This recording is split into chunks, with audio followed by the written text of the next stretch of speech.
Ugh. Hello. Podcast number 23. I think it's 23. Okay. Today we're going to talk about soulmates. And as a I forgot that was what we were single talking as a about. single guy, I'm the most qualified expert to talk about it. You date it though. Huh? And you have friends. Our friends can be soulmates. Yeah, but I was thinking specifically the romantic part.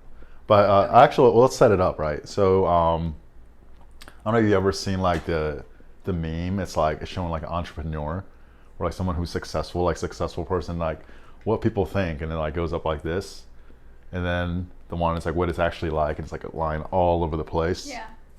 Right. So we're taught all these ideas of how things actually work, even growing up, right? And actually, a lot of it we don't even think about. And then when you actually get there, it doesn't actually match your I guess perception of it or what you thought it was. And some people will just choose to ignore it, or some people will choose to adapt, right? So like for example, like in fitness, right? I can say this. Most people still believe in the model of like burning fat, sweating. Are you working like this muscle, like bicep? Am I working like I need to work my biceps so my arms get bigger? Like, right? It's like you do realize your muscles are there to move your body, right? So you want to work them in a way where they're moving your body in the way they're designed, and you want them to be proficient and balanced, so then you won't have injuries. And honestly, like you do that, the looks thing kind of takes care of itself, but it doesn't actually happen the way you think about it, right? Or I think like probably more recently, I think there's people who think the government is out to like look out for me, and they're there, like who really like looks up to a senator these days, right? Or like or someone like the House of Representative, like blah blah blah, right? It's actually funny because all over Instagram right now are people posting about a senator? No, it's What is she? RGB, Ruth Bader Ginsburg. It's a Supreme Court justice. She passed Yeah. away. Yeah. So yes, rest in peace, RGB. Right. So, but even growing up, right, you learn about the Supreme Court and how like that's like the highest, and that's like a check and balance.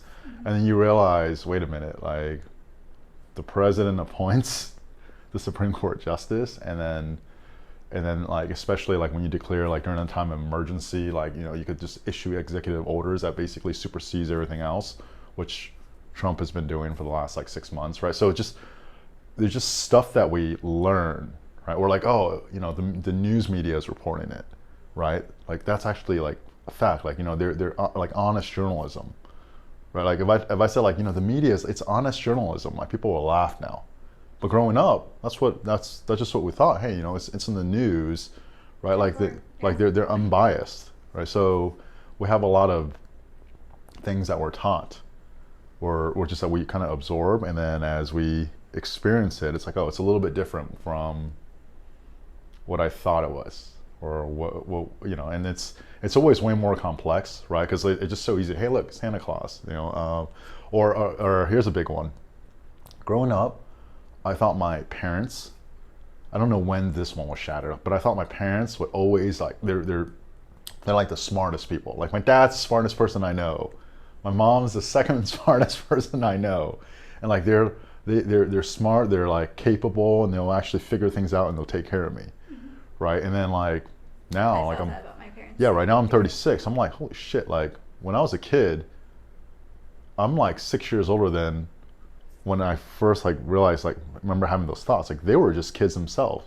And I see like people my age and like people older, and like we don't have our shit together. Like I don't even feel like an adult, right? Like I know I'm an adult, and I'm doing stuff, but there's like a part of you, you're like, wait, I thought when Once you're in you your get to a certain 30s, when you're age. 40s, or Hold you on. have a level of 36.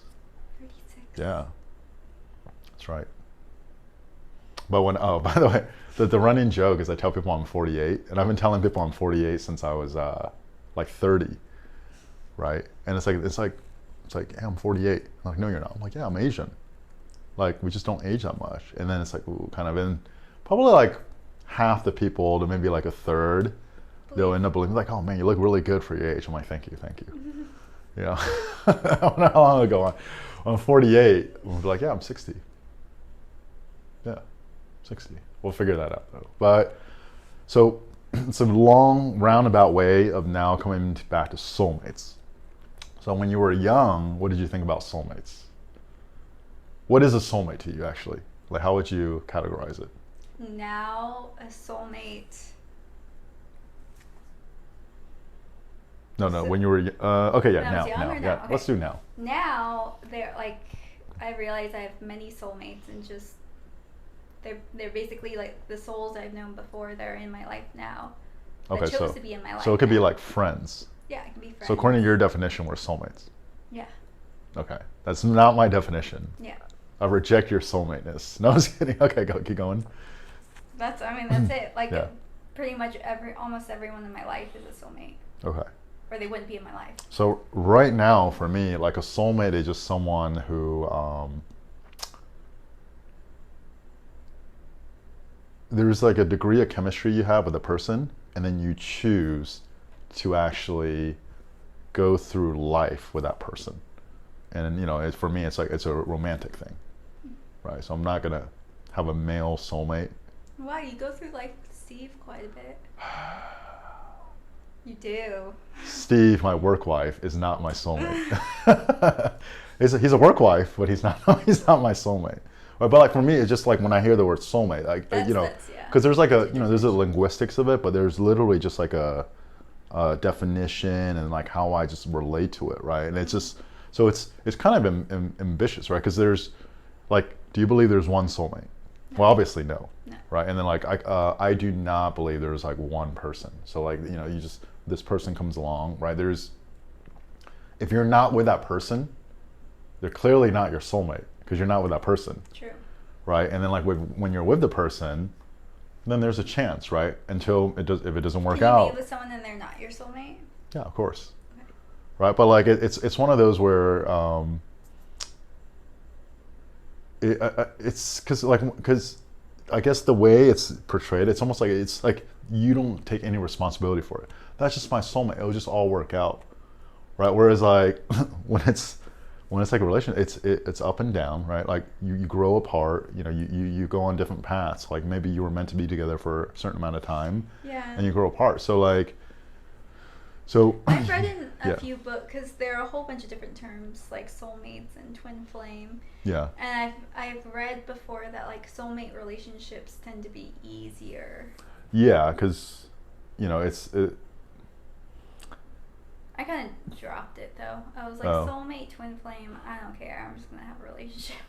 Yeah. Well, okay. What do you mean? What do you think easier means for you? Again, this is coming from a 48-year-old who's still single. So when reading about these things, and again, like so many different sources say so many different things too. So, but they said that from what I was reading, twin flames are basically one soul that's split apart, and so they're literally two halves of each. Like you're my other half. That's what that is. It's a twin flame. And those relationships, you tend to be like mirrors of each other. And so the other person starts to really bring up a lot of your stuff. So it can be tough. It can be a tougher relationship, at least at first, because they're bringing up all of this baggage that you have. Because in order for you to love them, you have to love yourself because they are you in that situation. But with twin flames also, because a lot in the spiritual world, or spiritual development world, the people that I hear talking, they're like, oh, like, I want to be with my twin flame, my twin flame, my twin flame. I was even on that for a little bit. And you don't necessarily even want to end up with your twin flame in this life. Because, again, it can be really hard, or, I don't know, for many reasons. You might not actually be in a romantic relationship with your twin flame. and then soulmates, when I was reading about that stuff, soulmates are an easier relationship. There's less like going like that because they're less of a mirror of you, rather they're kind of like a perfect fit for you instead. Does that make sense? Twin flames are like mirrors to each other, and soulmates are like the perfect little fit, so it just kind of fits a little easier. Yeah, and okay. So I guess like the point is that there's no like circumstance that makes someone like your soulmate, right? It's like, oh, if A and B happens, and that's your soulmate. Like, I don't think that there's something like that, right? But like for me, again, like different definitions. For me, when it's a soulmate, because I don't know, it's just when it's an intimate like relationship, there's just a part of your soul that you're sharing with someone that you don't share with like a friend, or right, and it's just the quality of it is different. Mm-hmm. So for me, it's just like in that moment, are you choosing to actually do that, right? And if you're choosing to do that, that's your soulmate. And the moment you stop choosing, that's no longer your soulmate. Okay. Right? And I guess the ideal is you find someone where it's effortless. Doesn't mean it's not hard, but it's just like it's effortless to choose, to at least always like come back to choosing it. And then by choosing it, you're actually making both of your lives more rich and impactful, like in the world, right? So, and it could show up in a bunch of different ways. I guess that's kind of like my definition, thoughts or opinions on it, mm-hmm.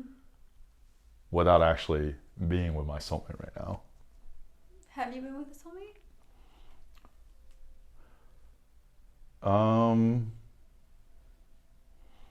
I would say like for moments, not moments, for the period of time, right? Until you just like, hey, you know what? Within the same relationship? Like it was meant to. It was like we should have been together. Like, because like, you know, if I look back at like past relationships, it's like, okay, there's a time period. Like it should have been, the relationship should have been this long. Yeah. Right now, it's never gonna just be that long. Yeah. Right? You always go a little bit past that, but if you look back, you're like, you know what? It should have like this part. It was like it should have been this long. Yeah, we have a hard time letting go. Yeah, I mean. You know, so at the program I was just at, mm-hmm. one of the so within the school of the Modern Mystery School, there are different, like, as you move through and as you grow and learn, you move into like different stages basically, but like the top 3 people of the school right now that are like some of the main teachers,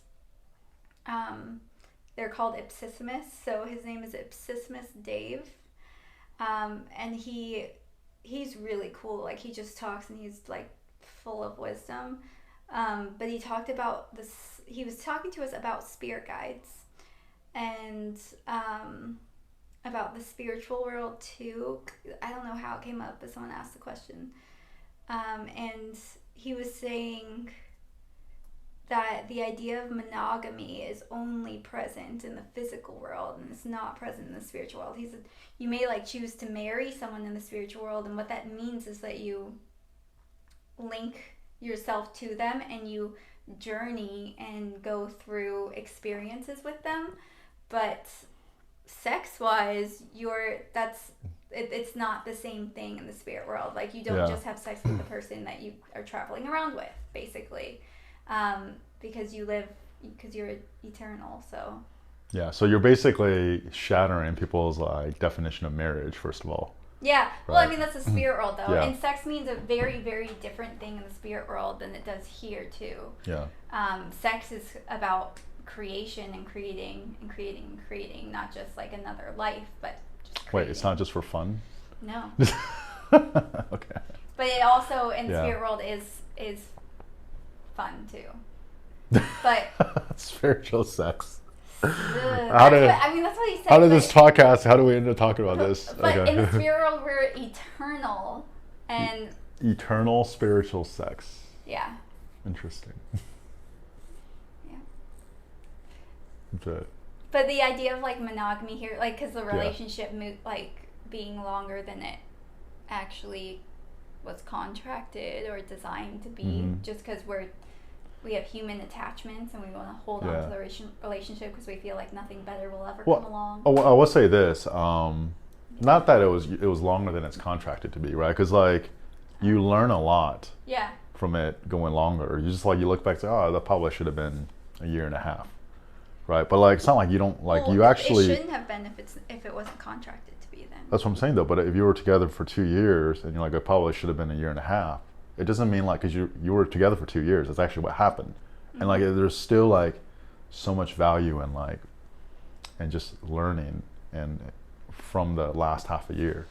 You know, was it necessarily enjoyable and all this stuff? No.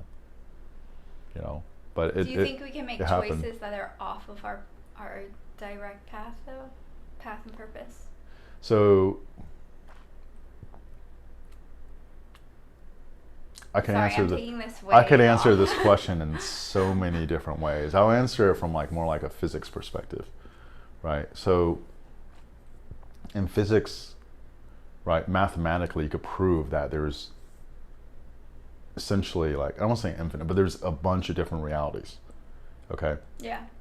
So it's like this, instead of trying to understand it, it's like if something happened, right, it actually happened in this reality. Like that happened. It was then that means it was meant to happen, right? Because it actually happened. That's yes, it. But our choice, I'm saying. Yeah. So like so that's a whole thing. So you think you're making a choice, right? But if you're making a choice and then it already happened, then what is it already? Did it already like it was meant to happen?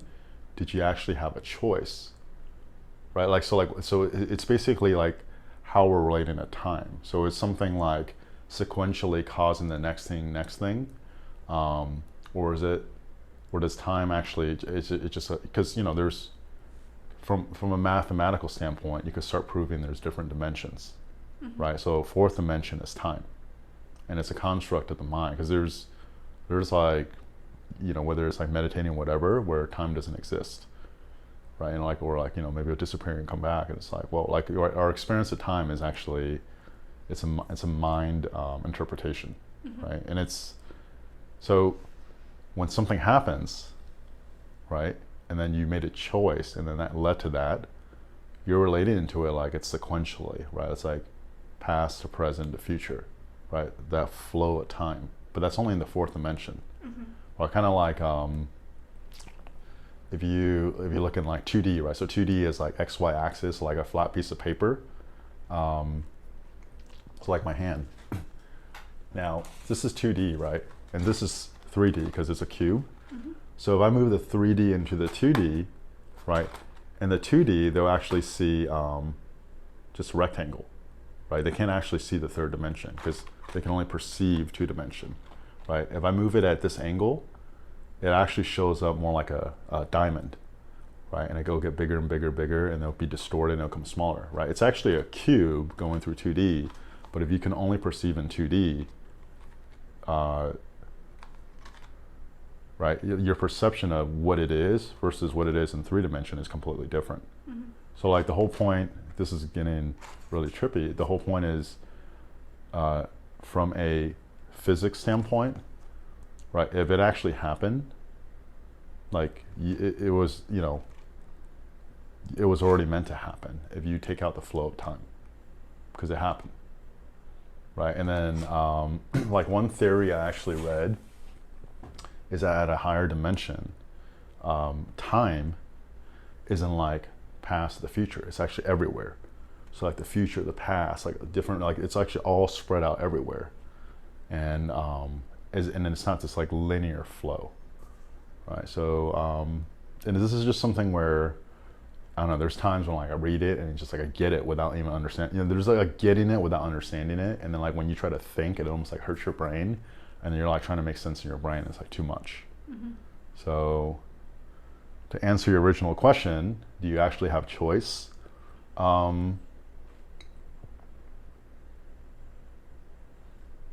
You have like you. I don't I think you. necessarily mean just conscious choice. Yeah, Either. I think you actually have a conscious or unconscious choice, and simultaneously. So it's simultaneously you have a choice and then you don't, and then it's like how do you reconcile those concepts like at the same time, without without needing to understand, right? It's Well, because I mean, yeah, and part of us choosing something is like the actual vibration we're vibrating at. Mm-hmm. Where we're vibrating is a yeah choice of what's going to come into our life as well. yeah. So it's an unconscious choice you're talking about. Yeah. Yeah, or like, well, I'm actually just talking about perspectives that doesn't seem to reconcile, right? So like for example, you have a drug addict, right, who's just begging for money, right? You know, if you give the person money, they're probably just gonna go blow it on drugs, or like do something that's not healthy, and you're gonna reinforce that habit. Mm-hmm. Okay. On the other hand, you're actually showing another human being that you value them, that you care, and that you're there to at least to give, and like you still respect their lives. So on one hand, you can make an argument that you're hurting them, right? You're actually reinforcing the bad behavior. On the other hand, you're actually showing that you care. So what about the act of actually giving the drug addict money, or like the homeless drug addict money? Are you helping them or hurting them, right? If you try to just simplify it down into one answer, you can't, right? And it's like those two concepts, just because this is where like I call it intellectually lazy. It's actually not a laziness. It's actually a lack of amount of energy to be able to reconcile it, because you can't actually logically have those two threads of thoughts and then have them, and then be able to like justify both of them, right? Because they're almost, they seem like they're contradicting. But if you can actually hold both of them at once, you can still go about your life and not getting like overwhelmed. But if you don't have enough energy to reconcile those two concepts, then people will get pissed, and you notice this, right? We actually want to simplify. We want to make it one or the other, one or the other. And that's what politics, media, social media, and actually a lot of people are. Is they just want to simplify, right? Or you could even see it in like philosophy class, right? They just want to pick one side and then justify that one side of all these like rational like reasons. There's rational reasons on the other side too, and then like how do you reconcile, right? So it comes from the amount of energy available to actually hold multiple perspectives. Mm-hmm. So when you're asking about time and choice, you simultaneously have a choice, mm-hmm. and you don't. Like everything's already predestined because it happened, right? Yeah, but it can change too. Past and future can change based off of current. Yeah, and like what gets trippy is that when you get into energy work, the future can actually change the past, right? Like you can actually shine enough light from the future where the experience and the impact of the past changes, right? Or you probably heard before, like every recall is a reframe. So whenever you pull up a memory, you actually alter it in some way, right? Like where's the past? It doesn't actually exist anymore. Mm-hmm. It's your memory of it. It's how you're experiencing the past now. But where's the actual like past, and as far as like time goes? There's actually only the now. Mm-hmm. So yeah, we took this completely the other way. And I will say that there are some like, I guess like fundamental things that I do believe in, as far as we'll tie back to like the soulmate thing, right? So my definition of a soulmate, where it is like an intimate partnership, yeah, where it's like one of the first basic rule is like the person actually has to actually want it too. It doesn't matter how great you think that person is. If that person doesn't want it, that should be like an automatic deal breaker. Like it's like the person doesn't even want to be with you, right? Obsessing over it is actually it's painful,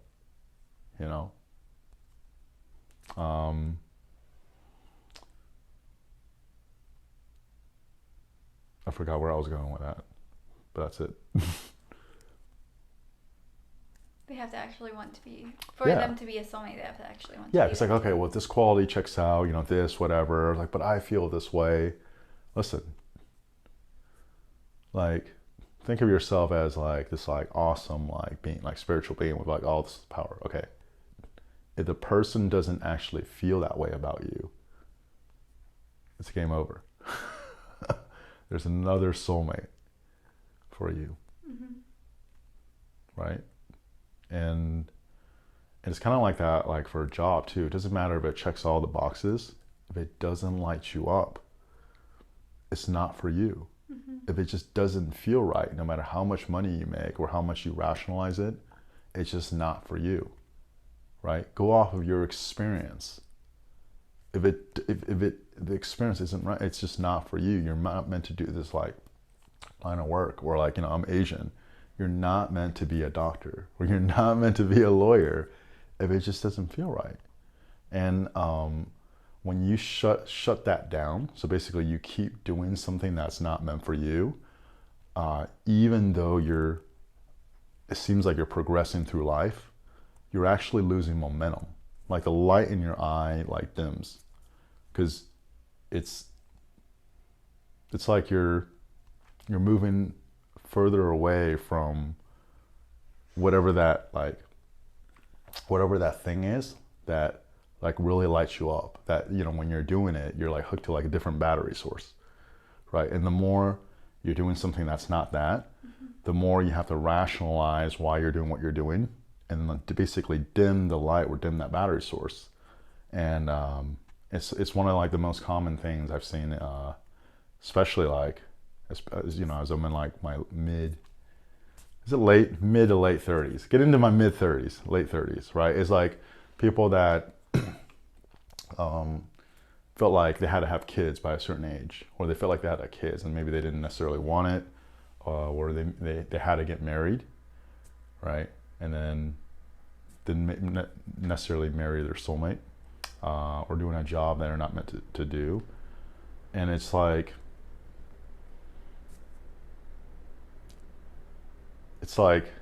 I'm around them. Like, I remember when we were younger, right? And like, you have all these things that I guess like society tells you is you're supposed to have, but like you were more vibrant and alive when you were younger. You were playing in the dirt. Right? Yeah, like you were more vibrant and alive when you were younger. Yeah. Right. Whereas like I will say this, I guess like for people that have known me since I was like 14 or 10, or when I was younger versus now, I would actually say like I'm pretty confident they'll say I'm more vibrant and alive now. Right. So it doesn't mean I'm like physical, like, you know, your physical body will break down, but like if you don't move away from the light, like it actually becomes like brighter and brighter and brighter. Right? Like why is it when you're in your mid 30s you have to actually be tired and feel old and feel beaten down and feel like, and you know, so another thing with that, if something feels right and you're going for it, it also might not be like easy breezy. It can be, but it really might not be. So even if you're doing something that you're drawn to and it feels right to do, like feels right does not mean it doesn't feel uncomfortable. Right. Feels right means like wherever, like if you like, you know, like people use like in your gut, or like they're just like the place where like the truth really comes through, like when you can just evaluate, is this something I'm meant to do?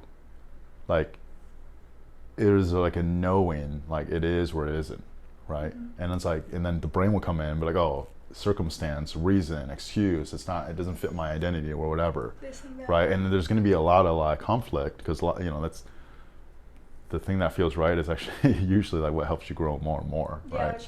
Right. So doesn't mean it's not uncomfortable, but it's like there's like a knowing, you just know, you know, like, you know, you're just trying to numb it. So yeah, I assume it's like that with soulmate, but you know, we'll see.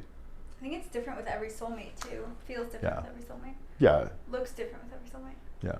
Yeah. Doesn't have to fit a model. It doesn't have to look a certain way.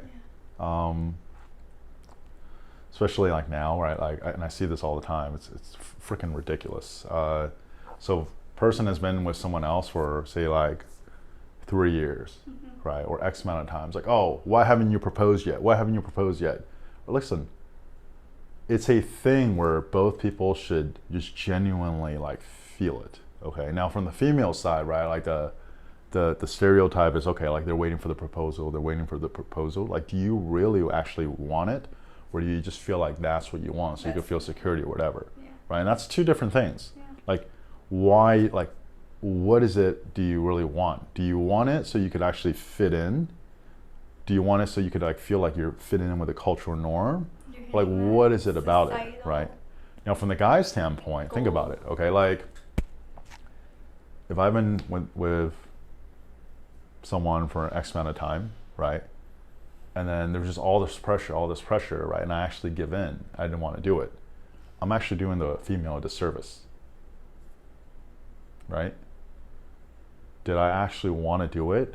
Or am I doing it to fit in? Like the why, like what's actually causing me to do it? Yeah. Right? Are you doing it just because you think that's what you're supposed to do? Yeah, or you even think about it from her standpoint. Like, did he actually want to get engaged, or is he doing it just because, like, I really want it? Right? Right? What's the joke? It's like, I want you to want to do it. Right? So it's just like duality. It's like simultaneously, like, they should like want to do it, and then like you can't force them, right? But then you have your wants, and you kind of want to force them. So it's like, right? And that's where like the soulmate kind of comes in, because it just kind of clicks and just works out, and you actually both share like a vision that you're moving towards. And it shouldn't be this thing where the cultural rules like come in and dictate all this stuff, you know. And it's tough. I get it, right? Like there's soulmates aren't your end goal either. Yeah. That's actually the beginning. That's the beginning of anything, right? Because it's like then you see like there's like a quest that you guys both go on, and you're actually supporting and elevating each other to fulfill that quest, or like your life purpose, right? If it's not that, like, is it really even worth doing? You know, because at some point that cute girl's gonna get old, or that's what you know. Dominic says all the time. He's like, in 5 years, I'm gonna have to trade you in for another 20-year-old. Oh God. Yeah, right. But like in 5 years, I'll be 30. Yeah. You're looking forward to it though. Yeah, actually I am. 30s is pretty good. 20s is awesome. 30s has been even better. You know, but early 20s is hard. but I am convinced like a huge reason is because I was, for the most part, I was able to resist like falling into the mainstream. Basically the mainstream with a cultural narrative of like what I should be doing this, I should be, you know, like I should be sacrificing this, like passion, purpose, exploring growth for safety, for stability, for finances or whatever, right? And it's like once you kind of move past it though, you actually realize like you're just like that person like that doesn't fit into the stereotype or the mold where like you actually feel way less pressure, right? Like once you just move, it's almost like once you get through that bubble, You're just being like you. the pressure just goes away. Yeah. You know.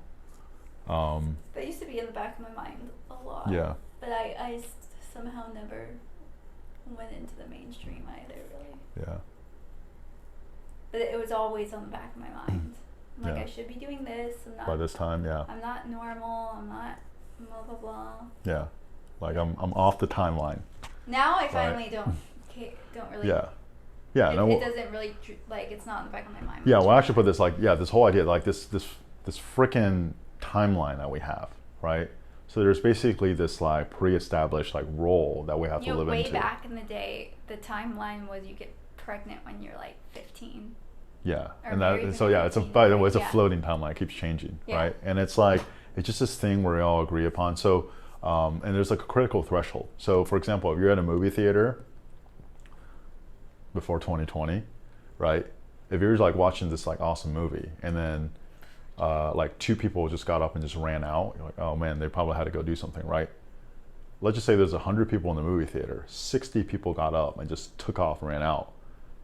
You're probably gonna just run out with them, right? Because basically we passed a critical threshold where the cultural, or the outside influence, like, right, like, and it's, I'm not saying it's bad. It's just like, you see how like our decision making process, like you don't even know what's actually like happening, but you're just gonna follow the crowd, right? So there's actually a critical threshold for all this stuff, and like, and this is where this like critical thinking, analysis, like a mindfulness work will actually help you observe what's going on, like with your unconscious reaction, because a lot of what's going on in society now is literally just a critical threshold, right? A group of people think this, right? Automatically, you just go, because like yeah, of course, that's why, you know, like look at all the stuff people think this, like these people I respect say, like, you know, people in like a place of authority say whatever, like, yeah, of course, and other people agree with it, yeah, like just follow through. Right? And we talked about this in the past, like, oh, that's science, like this is science. What you're saying is actually not science, right? It's just not the scientific process, right? So we actually have a critical threshold, and then this cultural field or cultural influence is very, very weak when you can see it for what it is. And if you don't see it for what it is, it's extremely strong. It literally is your whole reality, right? And like and I get it, like for the people that feel like they have to find their soulmate, they feel like there's only one person, they feel like they have to get married at a certain time. The person has to check these lists. They have to be within this age range of me. They have to have this level of success, whatever, right? Just like all this stuff. It's like, where did you even get that from? Right? You didn't even think that. It's literally this like cultural programming that you inherited, and then you have mistaken it to think that that's actually what you really, really want. Like, what do you actually really want experientially? You know, what actually makes you happy? What lights you up? What makes you a better person? What actually makes a bigger impact with the people around you in the world? Like get with that person. And again, I'm the single guy. What the fuck do I know I'm talking about? I'm just some asshole who sits in a gym and posts memes. You post a lot of memes. I do like memes, football memes especially. I'm gonna post one about UCF right after this. Yeah. Okay. Anyways, do you have a song nomination? Yes. What's your song nomination? It's from Center Stage, the dance movie. It's so good. I have no. Okay. Yeah, it's good. You should watch it. What's it called? Center Stage. Oh, the song is called "We're Dancing" by PYT. We're Dancing by PYT. Yeah. Center Stage. Oh, I heard Frozen 2 is really good. Like really good. Like better. Like apparently the first one wasn't even that good, but Frozen 2 is really good. Okay. So apparently I need to. I'll probably end up watching Frozen 2. Natalia's asked me if I've seen it probably like 10 times. You need to watch it with her. Let me know. All right. So watch Frozen 2 and listen watch to the Frozen song. 2. Oh my God.